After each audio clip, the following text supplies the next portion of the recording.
Have you ever done anything that was genuinely dangerous? What happened? What were the consequences? Okay.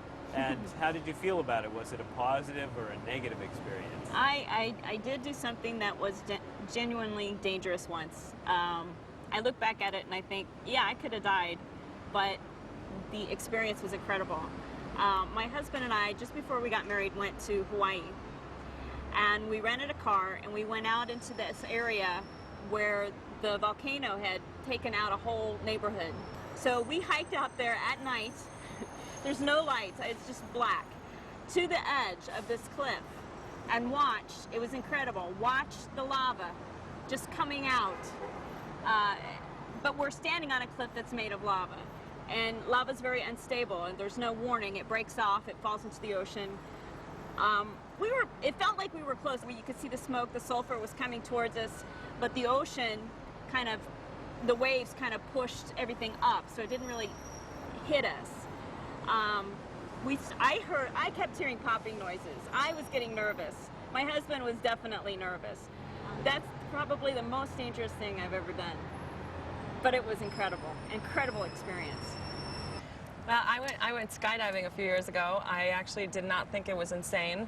I did not think that it was dangerous or anything. I went because I thought that it would be fun and exciting, and I almost died. I went tandem, so that means that you have to actually strap yourself into your instructor and you jump out of the plane and dive with him. And we were supposed to have a 35-second free fall, and which basically means that you kind of enjoy the fall for 35 seconds before you have to release the chute. So when we jumped out of the plane, we started spinning uncontrollably for 28 seconds. After 28 seconds, he released the parachute, and we jerked up into the air, and we thought everything was fine, and then all of a sudden we started crashing to the ground again at a rapid speed. So he had to use his reserve parachute, so he opened up the reserve parachute just in time for us to go crashing into a cornfield miles from where we were supposed to be.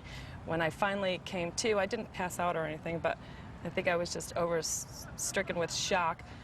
I realized that my instructor was gone and he was nowhere to be found.